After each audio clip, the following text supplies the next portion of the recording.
और अब खबरों को विस्तार से जानेंगे। स्मार्ट मीटर लगाने के सरकार के फैसले से कांग्रेस नाराज है। पार्टी नेताओं ने आज तालाब टीलो इलाके में विरोध प्रदर्शन किया, जिसमें स्थानीय लोग शामिल रहे। प्रदर्शनकारियों ने कहा कि स्मार्ट मीटर के कारण बिल आम आदमी की पहुंच से बाहर हो गया है। इतने भारी भरकम बिल का भुगतान कर पाना मुश्किल है, इसलिए सरकार को जम्मू में अपना फैसला वापस लेना चाहिए। जम्मू में स्मार्ट मीटर लगाने के खिलाफ एक मुहिम चलाई गई है, जिसमें कई सियासी पार्टियां भी हैं और आम लोग भी शामिल हैं। इनका कहना है कि जम्मू के लोग अभी भी पसमानदा हैं और उन पे अतिरिक्त बोझ डालना सही नहीं होगा और स्मार्ट मीटर जो है वो जम्मू के लोगों के हितों के खिलाफ है, उसको कतई जो है सहन नहीं किया जाएगा। आपने ये प्रोटेस्ट रैली निकाली, आज का जो प्रोटेस्ट है ये बिजली डिपार्टमेंट के खिलाफ है। जिस तरीके से स्मार्ट मीटरों के तहत गरीब जनता को लूटा जा रहा है, उसी के तहत आज तालाब टीलो क्षेत्र के अंदर सारी जनता जो सड़कों के ऊपर है, हम यही कहना चाहते हैं कि जो गरीब जनता की जो लूट खसोट है, किसी को कोई पता नहीं चल रहा है कि कहां से इतने बड़े बड़े बिल आ रहे हैं, कैसे हो रहा है। किसी को पूछा जाए कोई जवाब देने को तैयार नहीं है। सिर्फ लोगों के हाथ में एक बड़े बड़े बिल थमाए जा रहे हैं। लोग आज परेशान हैं, मजबूर हैं, अच्छे वादा करके, अच्छे दिनों का वादा करके। लेकिन सरकार का कहना है यदि 24 घंटे बिजली चाहिए तो बिजली के बिल देने होंगे। तो आपको लगता है कि कहीं न कहीं मिल बैठ के बात करनी होगी? हम यही तो कह रहे हैं, कोई बात सुनने को तैयार ही नहीं है। अगर हम जहाँ बिजली डिपार्टमेंट के जो अधिकारी हैं उनके पास जाते हैं, उनके पास कोई जवाब नहीं है। बिजली जिस तरीके से कहा जा रहा है कि 24 घंटे, यहाँ तो बिजली आती ही नहीं। 2-2, 4-4 घंटे का जो यहाँ पे कट किया जा रहा है, लोग परेशान हैं। एक बिल इतना बड़ा, ऊपर से बिजली नहीं है, तो जनता जाए तो जाए कहाँ? आप क्या कहेंगे, क्योंकि आप आज सड़कों पे आए हैं, आम लोग भी शामिल हो गए इसमें? ये जो लोग शामिल हुए हैं ना, ये जो स्मार्ट मीटर लगे हैं, ये बिल्कुल नाजायज लगे हैं। जो पहले मीटर उनको क्या हुआ, वो भी तो मीटर थे, वो तो बिल 500, 700, 1000 बिल आता था। एसी लगा के भी 1000 रुपये बिल आता, अभी 20,000 बिल, 15-15,000 बिल। लोग कहाँ से लाएं? जिसकी 500 रुपये दिहाड़ी है वो बिल बेटे कहाँ से देगा? बहुत मुश्किल है लोगों के लिए जीना। मांग करते हैं सरकार से, हम जो यही कहते हैं स्मार्ट मीटर बंद कर दो। आप देख सकते हैं कि इन लोगों का कहना है कि स्मार्ट मीटर्स को बंद किया जाए। स्मार्ट मीटर्स में कई लोगों के 20,000 से ज्यादा के बिल यहाँ पे आए हैं, जो पहले 1,000 तक आते थे। तो लोगों का गुस्सा जगह जगह फूटा है। जम्मू के कई इलाकों में इस तरह के प्रोटेस्ट देखे जा सकते हैं इन दिनों, और लोगों की एक ही मांग है कि स्मार्ट मीटर्स को हटाया जाए। ये फैसला हुकूमत का उनको बर्दाश्त नहीं है। कैमरामैन चांद के साथ राजेंद्र, न्यूज़ 18 जम्मू। मेरी माटी मेरा देश के तहत शोपियां के आखिरी गांव में तिरंगा रैली निकाली गई। विशाल तिरंगा रैली में स्थानीय लोगों, पंचायत निकायों और स्थानीय पुलिस ने बड़ी संख्या में भाग लिया। इस मुल्क की आन, शान और बान यानी तिरंगा हर जगह लहराई दिखाई दे रहा है। लेकिन अगर हम जिला शोपियान की बात करेंगे, सबसे संवेदनशील इलाका यानी कि सिक्योरिटी के लिहाज से सबसे हसास तरीन इलाका और मुगल रोड यानी जिला शोपियान का आखिरी गांव हिरपोरा में आज पहली बार तिरंगा रैली देखने को मिल रही है। जहां यहाँ के जो सरपंच है वो इसको लीड कर रहे हैं और उसके साथ साथ यहाँ के जो नौजवान हैं वो इसका साथ दे रहे हैं, क्योंकि 15 अगस्त यानी कि आज़ादी का दिन मनाया जा रहा है और पूरे हिंदुस्तान में ये मैसेज जा रही है कि शोपियान के साथ साथ पूरे वादी कश्मीर जो है इस तिरंगे को बुलंद करने के लिए, इसकी शान को बरकरार रखने के लिए इस तरह की रैलियां निकाली जा रही। अगर जो पहले इस तरह नहीं हो रहा था, लेकिन अब जो है अब हर तरह तिरंगा ही तिरंगा नजर आ रहा है। हमारे साथ है हिरपोरा इस इलाके के सरपंच एजाज अहमद। एजाज, इससे पहले तिरंगा इस तरह रैलियां नहीं निकलती थी। ये जिला शोपियान का आखिरी गाँव है और आप जो ये रैली है तिरंगा रैली है, इसकी आप लीड कर रहे हैं, तो क्या मैसेज है इस जो आप रैली कर रहे हैं, इससे क्या मैसेज देना चाहते हैं आप? देखो, इससे पहले जो पॉलिटिकल पार्टीज यहाँ पे थे, किसी को मौका नहीं मिल रहा था। यहाँ पे दंगे फसाद होते थे, यहाँ पे स्टोन पैल्ट्री होती थी और यहाँ पे मैक्सिमम हर डिस्ट्रिक्ट में दिन को 3-3, 4-4 लड़के मार जाते थे बेचारे, किसी को मौका नहीं देते थे। आज आपने देखा है पिछले, अगर हम 2014 या 2018 की अगर हम बात करेंगे तो ये नया कश्मीर बन चुका है। हम हिंदुस्तानी है, हिंदुस्तान हमारा है। इंशाल्लाह ये तिरंगा हमारी कौम की निशानी है और हमें अपनी हिंदुस्तान का तिरंगा अपने हाथ में रखना है, अपने देश को आगे बढ़ाना है। ये देश हमारा है, ये तिरंगा हमारा है। कहीं ना कहीं इनका इशारा है जो मेन स्ट्रीम पार्टीज है वो यहाँ पे जो है कहीं ना कहीं हालात खराब करने के जिम्मेदार थे, इसलिए इन चीज़ों को दिखाई नहीं दिया जाता था उस वक्त। लेकिन अब जो हालात बदल रहे हैं और कहीं ना कहीं यहाँ पे जो है अब लोग भी खुल्लम खुला सड़कों पे आ रहे हैं और तिरंगा की जो शान और बान इसको यानी कि बरकरार रखने के लिए इस तरह की रैलियां अब आयोजित हो रही है। इरशाद मलिक, न्यूज़ 18 नेटवर्क, शुपियान।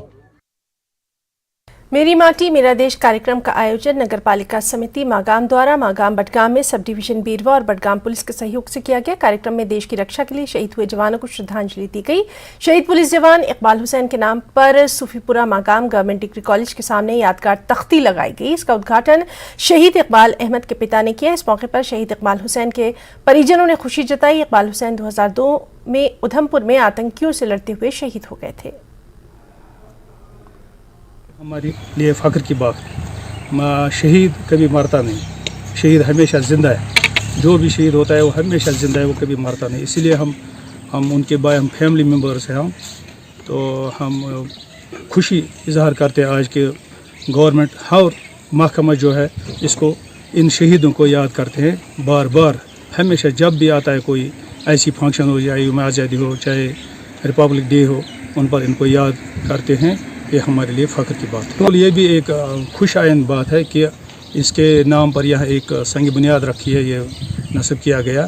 ये भी खुशी की बात है ताकि आने वाले जो भी इसको देखेंगे ये भी यही समझेंगे ये जो नाम है इसका, ये इकबाल हुसैन सूफ़ी जो यहाँ का रहने वाला है, सूफीपुरा मागाम में शहीद हुआ, कि ये क्यों हुआ शहीद, ये हमारे लिए भी फ़ख्र की बात है। जो यहाँ आने वाले नस्लें हैं वो भी देखेंगे, वो भी याद करेंगे इसको, नाम है ये फलानी है, ये वो है, इसका नाम ये है, या कोई भी शहीद हो उसको हर हमेशा मुल्क की दिफा के लिए उन्होंने कुर्बानी दी है। कब दी है ये मुल्क की दिफा के लिए उनके कुर्बानी दी है 15/6/2002 में। ये गूल गुलागढ़ उधमपुर डिस्ट्रिक्ट रामबन में शायद उस टाइम में गूल गेड़ा, उसमें उसकी शहादत उसने पाई है वहाँ पर। मुतमईन जनाब औलाद जान मुल्क दिफा खतर कुर्बानी पलन जान कुर्बान जनाब वक्त वक्त से याद कर हर कह महकमा याद कर जनाब दुआ याद कर बड़ मुतमईन कि तमो कुर्बानी। नारू फुतांग में सालाना द्रुपका संगरा रिट्रीट इख्ताम पजीर हो गया। लद्दाख के मुख्तलिफ इलाकों से 300 से ज़्यादा मोंक्स ने 3 रोज़ा सालाना द्रुकपा में शिरकत की। द्रुकपा थुकसे रिनपोचे ने न्यूज़ 18 से बातचीत में कहा, इस किस्म के वर्कशॉप मोंक्स के लिए शुरू किए गए हैं ताकि उन्हें एक मुश्तरका प्लेटफॉर्म मुहैया किया जा सके जहाँ वो बातचीत करते हैं और एक दूसरे के साथ इल्म का तबादला करते हैं। मुख्तलिफ शोबों के स्कॉलर्स और माहिरीन को लेक्चर देने के लिए मदऊ किया जाता है। From these regions, about 350 monks have gathered here for 3 days, kind of like a workshop, kind of a training you call it, but not only on spiritual, but also at the same time as being a monk nowadays, as the time changes, as we are in, as they are the monks of the 21st century, they also have to know the many things, not only spiritual, but then also what's happening in this modern world. So as a being a spirit, how to spirit the Buddha's teaching, how to spirit the Buddha's message of love and compassion. And I mean, like, because nowadays there are many different way of flourishing that Buddha is not only just from teaching but in many things also. So in these 3 days we have invited many different Rinpoches, scholars, and then basically we are talking and discussing on many issues like spiritual, of course, and at the same time environment, education, and also all the challenges about what's happening in our future Ladakh, and also how to develop, how to benefit, if you talk about love, not only just talk about love and compassion, but then how to bring love and compassion into action now. Nowadays our actions are very much needed. So this is what this world needs, action now. World needs love action, compassion into action. So we are kind of training our monks how to spirit the Buddha Dharma, love, compassion, peace into action for the benefit of Ladakh, of course, particularly, and then generally for all over the world. Yeah, I mean it's done on a regular basis on once in a year.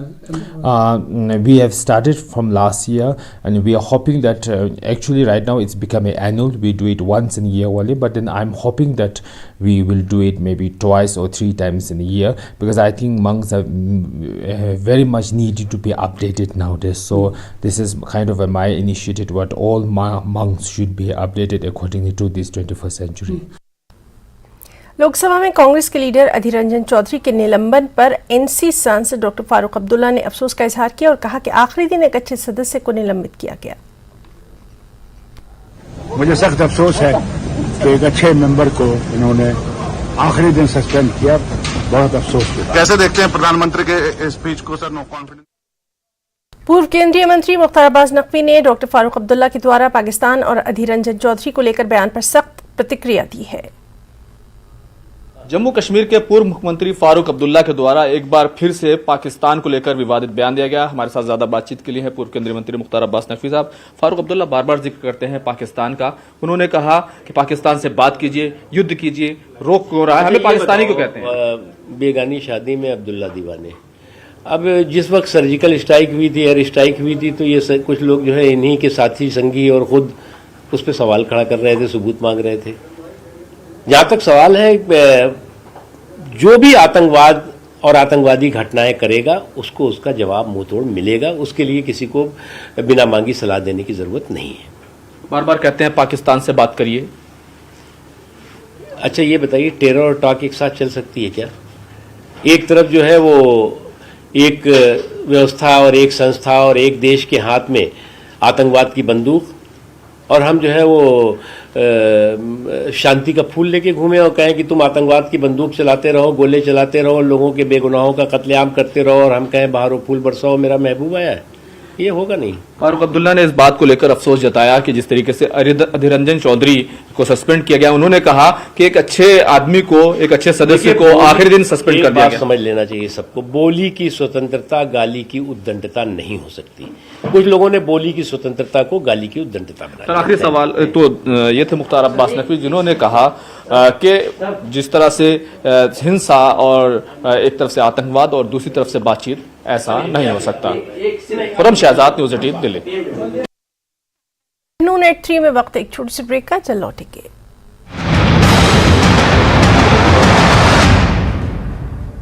Headlines presented by पेट सफा आयुर्वेदिक चूर्ण। पेट सफा तो हर रोग दफा।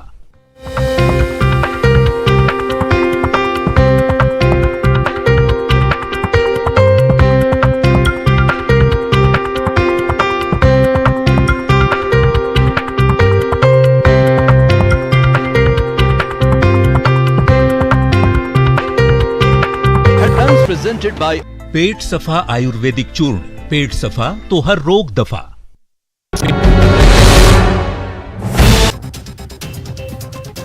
माता चिंतपूर्णी मंदिर में VVIP दर्शन के लिए 1100 रुपए का शुल्क लगाने पर पूर्व मंत्री विक्रम ठाकुर ने सरकार पर हमला बोला है। उन्होंने कहा कि देवभूमि में मंदिरों में दर्शन के लिए 1100 रुपए का शुल्क लगाना दुर्भाग्यपूर्ण फैसला है।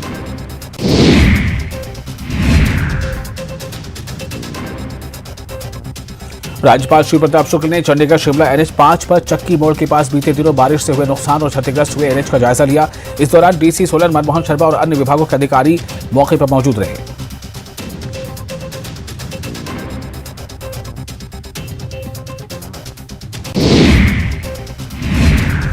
वहीं बीजेपी विधायक पर कैबिनेट मंत्री अनिरुद्ध सिंह ने विवादित बयान दिया है और कहा है कि बलवीर वर्मा को एहसान मानना चाहिए कि वो कटोरा लेकर गाड़ी में सीएम के साथ क्यों बैठे। ऊना बीजेपी मंडल की बैठक पार्टी कार्यालय में आयोजित की गई। बैठक की अध्यक्षता मंडल अध्यक्ष हरपाल सिंह गिल ने की, जबकि विधायक सतपाल सिंह सत्ती बतौर मुख्य अतिथि बैठक में शामिल हुए।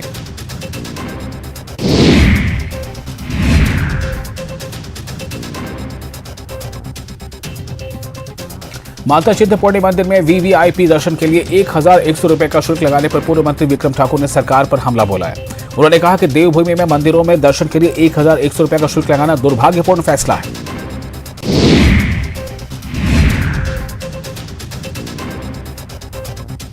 राज्यपाल श्री प्रताप शुक्ल ने चंडीगढ़ शिमला NH 5 पर चक्की मोड़ के पास बीते दिनों बारिश से हुए नुकसान और क्षतिग्रस्त हुए NH का जायजा लिया। इस दौरान डीसी सोलन मनमोहन शर्मा और अन्य विभागों के अधिकारी मौके पर मौजूद रहे।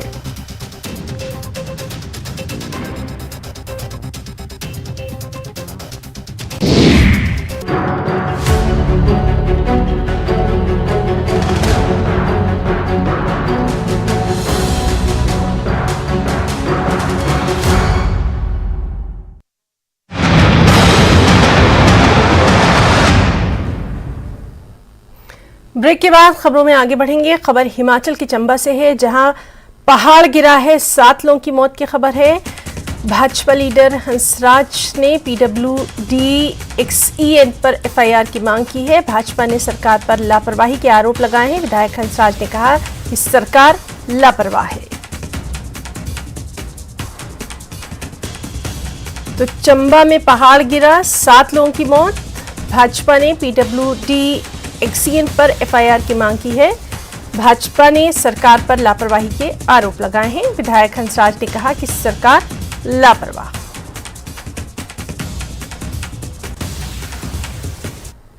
चंडीगढ़ शिमला हाईवे पर जाबली दतियार के समीप पहाड़ गिरने का वीडियो सोशल मीडिया पर वायरल हो रहा है। ये घटना आज सुबह की बताई जा रही है। इसके चलते 4 लेन की एक सड़क पूरी तरह से बाधित हो गई है।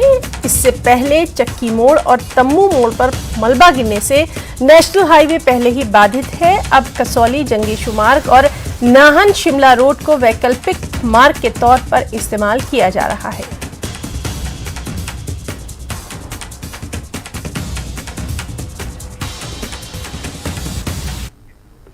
हिमाचल में रात भर भारी बारिश से जनजीवन बुरी तरह से प्रभावित है। 242 सड़कें और 2 नेशनल हाईवे आवाजाही के लिए ठप होकर रह गए हैं। प्रदेश में 989 विद्युत ट्रांसफार्मर और 19 के करीब जलापूर्ति परियोजनाएं प्रभावित है। मौसम विज्ञान केंद्र ने 14 अगस्त तक के लिए हिमाचल में येलो अलर्ट जारी कर दिया है। पिछले 24 घंटों के दौरान कांगड़ा के गुलेर में 102 और बिलासपुर में 93 मिलीमीटर बारिश, हमीरपुर के बड़सर में 70 मिलीमीटर बारिश रिकॉर्ड की गई।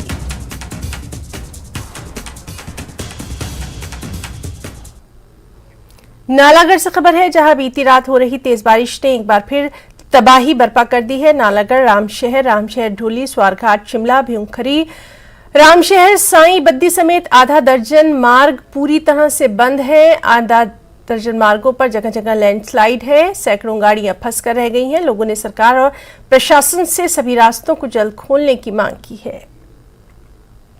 डोली रोड और शिमला रोड बहुत बुरे तरीके से खस्ता हालत में है और लोगों की आवाजाही बिल्कुल बंद है। ऐसी बारिश रही तो लोगों को भारी मुश्किलों का सामना करना पड़ सकता है। कईयों के घर, जैसे गुनाह रोड है, उसमें मजेड़ जो गांव है उसमें लाशा भी पड़ा हुआ है और बहुत खतरे का निशान है। तो ऐसे ही हमारे कटड़ में भी बहुत लाशा पड़ा है और सूना में भी बहुत लाशा पड़ा है। सारे रोड बिल्कुल बंद है। जो शिमला वाला जो संपर्क मार्ग है, जितने भी है वो सारे पूरी तरह से ब्लॉक हो चुके हैं। भारी भारी चट्टानें जगह जगह पे गिरी है और लोगों को भारी समस्या का सामना करना पड़ रहा है।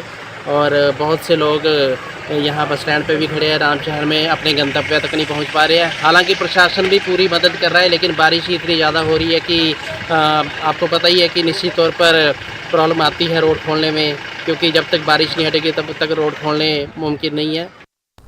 नालागढ़ के रामशहर के छेछी गांव भालसी में लैंडस्लाइड के दौरान पूरा पहाड़ एक घर पर जा गिरा। सुबह 4 बजे हुए इस लैंडस्लाइड में किसी की जान नहीं गई। परिवार वाले समय रहते बाहर निकल गए, लेकिन घर को लाखों का नुकसान हुआ। इसके लिए पीड़ित परिवार ने सरकार से अब मदद की गुहार लगाई है। 4 बजे बजे आदगम्मा।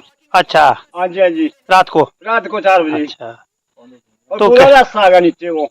अच्छा, मकान के ऊपर गिर गया। अंदर में पिलर डैमेज हो गई। अच्छा, हाँ जी, हाँ जी। और देख लो सारे पूरा फ्लड आ गया जी, जो ऊपर से सारा फ्लड आ गया। हिमाचल की ऊंची पहाड़ियों पर तेज बारिश का दौर जारी है और ऐसे में बिलासपुर के विख्यात शक्तिपीठ श्री नैना देवी में मूसलाधार बारिश से जगह जगह भूस्खलन है। श्री नैना देवी, भाखड़ा, नंगल और श्री नैना देवी कैची मोड़ बिलासपुर सड़क बंद है। इससे नंगल डैम और बिलासपुर जाने वाले श्रद्धालुओं को आनंदपुर साहिब सड़क मार्ग से भेजा जा रहा है। हालांकि कई श्रद्धालु भूस्खलन प्रभावित बंद रास्ते को पैदल चलकर पार करते दिखाई दिए। रास्ता खोलने का काम जारी है। नैना देवी में 2-3 दिन से भारी बारिश हो रही। पिछली रात तो बहुत ही ज़्यादा बारिश हो गई, जिससे कि भाखड़ा और नैना देवी का रोड जगह जगह बंद पड़ा है और जो बिलासपुर वाला रोड वो भी स्लाइड करके कहीं बंद है। जो श्रद्धालुओं को जो बाया नंदपुर होकर नंदपुर से भेजा जा रहा है और वो जेसीबी मशीनें लग गई है। रोड थोड़ी देर बाद निकल जाएगा, बहाल हो जाएगा। और वहीं बारिश के चलते परवाणु शिमला हाईवे 5 पर भी रास्ता बंद है। यहां तंबू मोड़ से चक्की मोड़ के बीच पहाड़ी से लैंडस्लाइड होने के कारण रास्ता बंद है।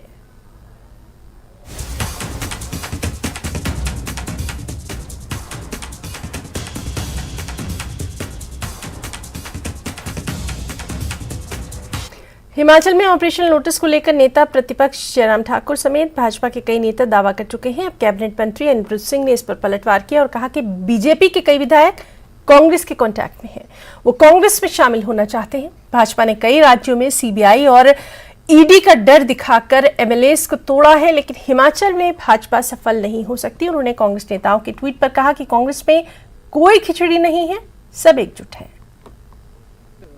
अगर वो सोचते हैं या बोलते हैं कि कांग्रेस के एमएलए जो है इस खिचड़ी चिपक रही है और ऑपरेशन लोटस हम लोग अंजाम दे सकते हैं, जैसे उन्होंने दूसरी स्टेट्स में पैसे का लालच देके, डरा के, धमका के, ईडी का धमकी देके, सीबीआई की धमकी देके जैसे एमएलए को तोड़ा है कई स्टेट्स में, वो भी सोचते हैं हिमाचल में टूट जाए। पर हिमाचल में कोई भी कांग्रेस का एमएलए जो है वो टूटने वाला नहीं है, ना ही कोई मंत्री, पहली बात।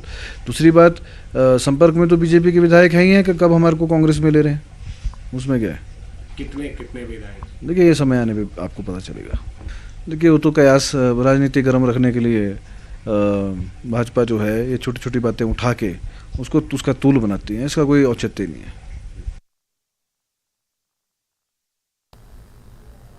राइजिंग इंडिया शी शक्ति नारी शक्ति का जश्न, न्यूज 18 नेटवर्क का मेगा शो शी शक्ति का सम्मान, दिल्ली में कार्यक्रम।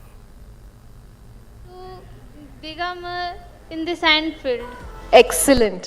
आप बताइए, आपको क्यों इंटरेस्ट है स्पेस में, अंतरिक्ष में, सैटेलाइट्स में?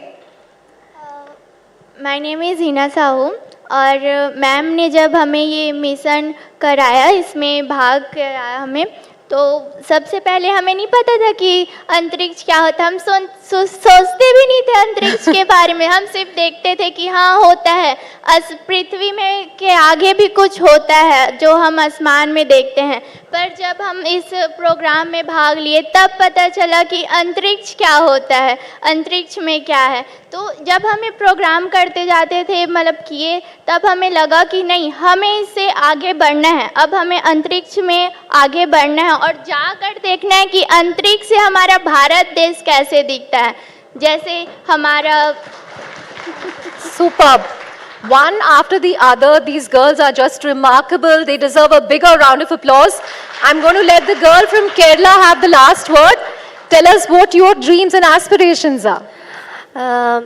My name is Nashita Afnaniyam. I'm from Kerala, Sidi Sahib Memorial Higher Secondary School. Firstly, I'm very proud and very happy to be part of the Sasadi set, and a very big thank to our sweet, charming Srimati Kesan ma'am. And our girls are hidden in a 4 walls. They could not come forward to show the talents to the entire world. But in this project, our Srimati ma'am gives our girls the opportunity to show the world. So I am remembering an African adage: if you educate a man, you. खबरों में फिलहाल इतना ही। नमस्कार।